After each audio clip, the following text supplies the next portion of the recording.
मशहूर हूँ कि इस हंगामी प्रेस कॉन्फ्रेंस में आप बहुत ही मुख्तसर नोटिस पर मेरी और चौधरी एतजाज़ आसन की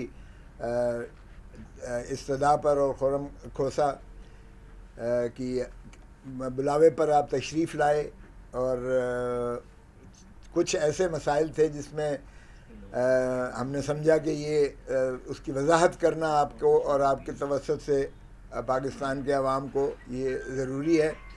लेकिन इससे पहले कि मैं शुरुआत करूं, सबसे पहले मैं आपको और आपके तवस्सुत से सारे पाकिस्तान के अवाम को हज की मुबारकबाद देना चाहता हूं। ये ऐसा एक फरीज़ा है जो सुन्नत इब्राहीमी, जो न सिर्फ़ मुसलमानान को एक अज़ीम कुर्बानी के जज्बे से रूशनास करते और तजदीद करता है हर साल हमारे इस कुर्बानी के जज्बे को कि अपनी अज़ीज़ तरीन चीज़ को भी आप कुर्बान करते हैं अल्लाह की राह में।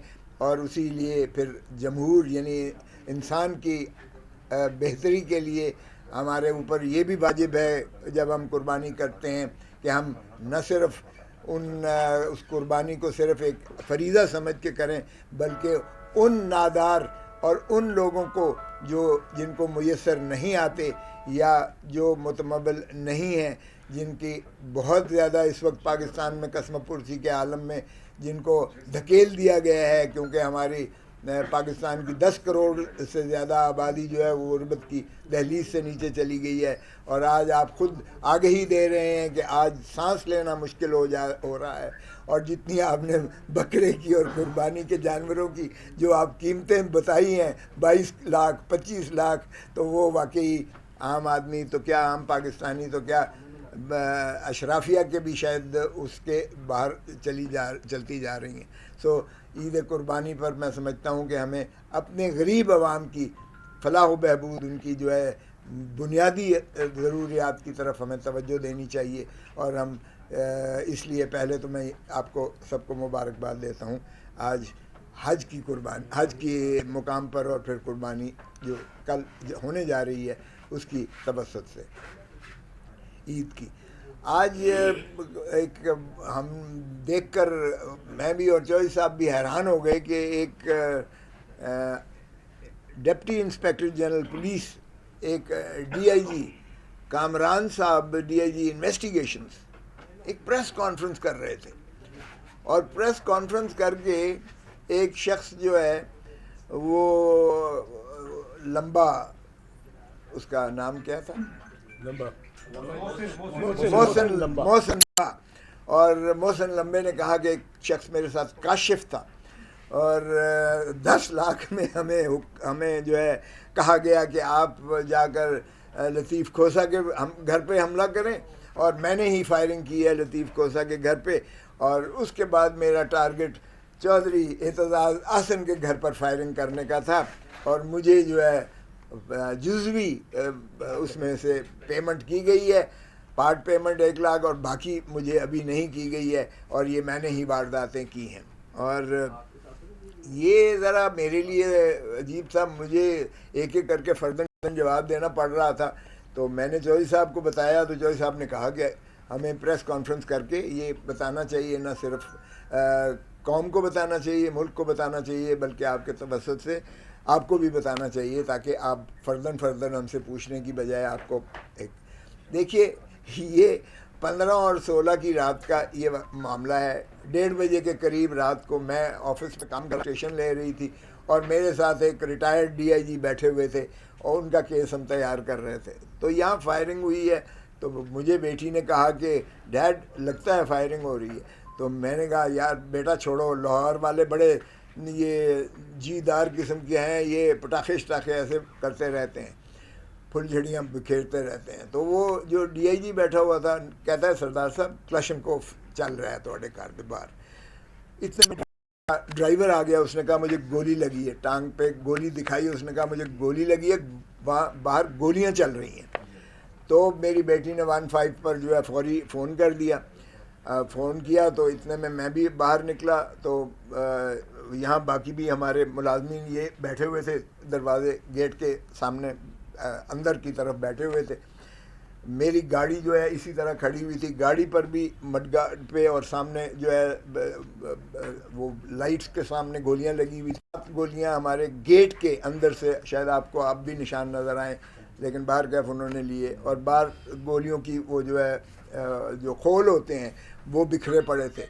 इतने में 15 की पुलिस भी आ गई, और पुलिस आई तो बाद में थोड़ी देर बाद एसपी और एसएसपी इन्वेस्टिगेशंस भी आ गया।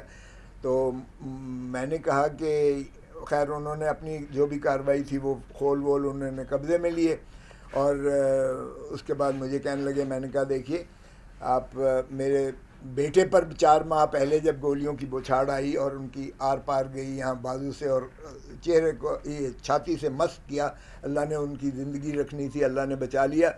तो 4 माह हुए आपके, कुछ नहीं किया गया उस मामले में, मुझे ये बताया भी नहीं गया कि तफ्तीश में कोई पेश रफ्त होती है। तो मैंने कहा इंस्पेक्टर जनरल पुलिस साहब, आईजी साहब, जो बहुत माशाल्लाह रोज़ प्रेस कॉन्फ्रेंस करके और कहते हैं कि हमने इधर भी ट्रेस कर लिया, उसको भी पकड़ लिया, उसको भी पकड़ लिया, उसको भी पकड़ लिया। तो जहाँ जिना हाउस की जो है सैंक्टिटी है, जहाँ मेरे घर की भी उतनी ही तकद्दस मजरू हुआ है, मेरे घर की भी 4 दीवारी है, मैंने कहा इसलिए हमारे आइन और हमारे दीन और धर्म में गरीब की झोंपड़ी हो, खोसे का घर हो, या जिना हाउस हो, या कोर कमांडर हाउस हो, वो बराबर हैं। इसलिए इस्लाम में किसी तशखीस तमीज़ की नहीं है, हमारे आइन में भी यही है और हमारे कानून में भी इसी चीज़ का। तो मैंने कहा आईजी साहब को, एसएसपी को मैंने कहा, एसपी को भी मैंने कहा आईजी साहब को कहें कि वो कानून में एसएचओ भी हैं, दफ़ा 551 ज़ाब्ता फौजदारी, बाला पुलिस ऑफिसर एसएचओ होता है। सो अगर वो एसएचओ हैं वो खुद पर्चा दर्ज कर सकते हैं, क्योंकि एसएचओ ने पर्चा दर्ज करना होता है। तो मैंने कहा आईजी साहब को मेहरबानी करें ताकि मैं उनको बताऊं कि मेरे बेटे पर 4 माह में आपने क्या किया है। अब जो मैं पर्चा कराऊं तो कम से कम किसी ऐसे दबंग रिस्पॉन्सिबल, जो जिस तरह से आजकल वो अपना मज़हर इजहार कर रहे हैं, जिस तरह प्रेस पर आकर के हमने वो कर लिया, जियो फेंसिंग भी कर ली और सारा कुछ हमने नाके भी कर लिए और सीसीटीवी कैमराज भी उधर से देख लिए, तो मेहरबानी करके मेरे बेटे का और मेरे घर का भी उसी अंदाज से करें। तो मैंने ये उन्हें इस्तदा की कि अपने आईजी साहब को कहिए तशरीफ़ लाएं ताकि मैं उनको ये चीज़ें सारी बता सकूं। ज़ाहिर है कि मैं खुद अटॉर्नी जनरल पाकिस्तान रहा हूँ, पाकिस्तान के सीनियर तरीन वकला में इस वक्त सीनियर एडवोकेट सुप्रीम कोर्ट हूँ।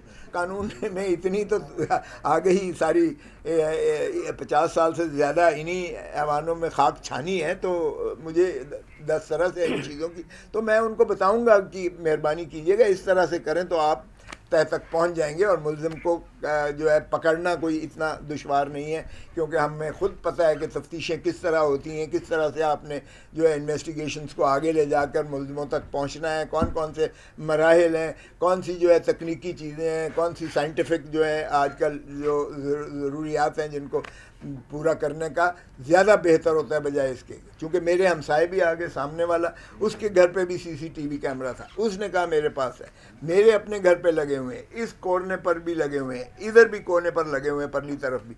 आपको पता है ये जो है ये तो डीएचए जो है, डीएचए ये एक किस्म का सेफ सिटी में भी आता है, और ये सबसे ज़्यादा आपका महफूज तरीन इलाका मुतसवर होता है, चूँकि यहाँ फ़ौजी ये कैंटोनमेंट है और ये उनका कंट्रोल होता है, हमारी पैरामिलिट्री फोर्सेस का कंट्रोल होता है यहाँ। तो यहाँ तो 24 घंटे आपकी जो है वो गश्त होती रहती है, इसलिए यहाँ से किसी को निकल जाना ये नामुमकिन है कि कोई किसी को इस तरह से कोई आए और फायर करके किसी पे और चला जाए और ट्रेस ना हो, ये नहीं हो सकता है। तो मैंने ये कहा, लेकिन सुबह मुझे हैरत हुई कि एक एएसआई ने 16 तारीख की एफआईआर 1:30 बजे रात को, यानी 15 और 16 की रात को 1:30 बजे रात को वकूआ होता है, 2:35 पर एफआईआर दिखाई गई है 16 तारीख को, 1 घंटे के बाद, यानी वकूए के 1 घंटे के अंदर एएसआई साहब मुद्दई बन गए हैं। एएसआई मुद्दई बन गया मेरे घर पर हमले का, मेरे ड्राइवर को ज़ख्मी करने का, मेरी गाड़ी पर गोलियां मारने का, मेरे गेट को चलनी करने का। ASI मुदई बन जाता है। ये एक अजीब एक चल रहा है। कम से कम चौधरी साहब भी की भी वकालत के 50 दहाई से ज़्यादा है, मेरी भी इतनी है माशाल्लाह, बेटे खुरम की भी। हमने ये काम कभी नहीं देखा था कि इस तरह से मुदई कोई और बन जाए। या तो मैं ना हूँ, मैं मौजूद हूँ खुद, तो फिर आप कैसे किसी और को मुदई बना सकते हैं। बाहर का ASI साहब की वदीयत में हो गया। 16 मई से लेकर 2:30 बजे आज तक मुझे किसी पुलिस वाले ने मुझसे रब्ता नहीं किया कि जी तफ्तीश हमने फलां के सुपुर्द कर दी हुई है इस केस की, चलें ASI नहीं किया, पर्चा तो है ना, तफ्तीश तो उसकी होना है ना, मुल्ज़िमों को तो आपने पकड़ना है ना, आपने इंसाफ के कटहरे में उन्हें लाना है ना, ये तो लाजिम होता है, रियासत पर लाजिम है, स्टेट पर लाजिम है। लेकिन वो आज तक मुझसे किसी ने नहीं पूछा आकर कि जी हमने ये किया है, जियो फेंसिंग की है, फलां किया है। हमने अपने तई जो है वो सारा कुछ ट्रेस कर लिया हुआ है। और जाहिर है कि जो आने वाले जो हमला करने वाले हैं 2 मोटरसाइकिल्स पर से, और वो 5 मिनट इधर यानी घूमते रहे हैं, रैकी करते रहे हैं, 2 पैदल थे, फिर इस तरह से जिस तरह से आए हैं, मेरे बेटे ने वो सारी जो है वो देखी है CCTV कैमरास की भी, और जो उस पर सेफ सिटी के कैमरास पे भी हैं वो भी मौजूद हैं। अब इन्होंने इस लंबे को कहाँ से पकड़ा है, कैसे पकड़ा है, ये मेरी समझ से तो कम बाहर है। और फिर उसका बयान जो दिला रहे हैं, ओ भाई, फिर कहते हैं जी ज़ुबैर न्याजी हैं, उसने 10 लाख इसको दिए हैं कि जाके खोसे के घर पे फायर करो, और फिर उसके बाद जो है चौधरी एतजाज़ हासन के। मेरा तो ज़ुबैर न्याजी से मेरा क्या लेना देना, ना मेरी कोई दुश्मनी, ना मेरा कोई ताल्लुक। अब ये पता नहीं एक फोबिया हो गया है हमारे इसमें, जो चीज़ भी हो वो न्याजी का नाम ज़रूर आना चाहिए। ओ भाई, ओ भले जो मर्जी करो, लेकिन फॉर गॉड सेक जो असल मुल्ज़िम है उनको पकड़ो, और फिर उनके सहूलतकार कौन है उनसे पूछो। ये तो अजीब बात है, आपने उसको लाके खड़ा कर दिया लंबे को और उसकी प्रेस कॉन्फ्रेंस कर दी। मुझे बताएं, कभी ऐसा हुआ है कि मेरे दिखाए बगैर, मुझसे पूछे बगैर, मुझसे मिलाए बगैर, ना मुझे पता है ना कुछ है, और तुमने उसकी प्रेस कॉन्फ्रेंस करवा के कह दिया, उससे इकबाल जुर्म करवा लिया, कन्फेशन के मैंने फायर किए हैं उसे, और फलां से मैंने पैसे लिए, फलां से पैसे इसलिए लिए ताकि वकला और इनके दरमियान जो है कोई खलीज पैदा की जाए। यानी बजाय इसके कि जो आपने देखा कि उस दिन मैंने तकरीर की थी, जिस दिन 15 तारीख को हमारा लॉयर्स कन्वेंशन था, सारे पाकिस्तान के वकला के नुमाइंदगान आए हुए थे, सुप्रीम कोर्ट के बार के सदर आबिद ज़ुबैरी साहब और लाहौर हाई कोर्ट बार के सदर इश्तियाक खान साहब, उनकी वदीयत में वो एक पाकिस्तान सारे का इज्तिमा था वकला का। उसमें कोई 5-6 बजे के करीब मैंने एक तकरीर की जिस पर बहुत ज़्यादा तालियां बजाई गई। कुछ लोगों को पसंद नहीं आया, जिनको पसंद नहीं आया उन्होंने आके यहाँ मेरे घर पर फूल झड़ियाँ बरसाई। चलें, उनका अपना एक अंदाज है, तालियां बजा कर है, किसी का अंदाज फूल झड़ियाँ जो है वो बखेर कर है।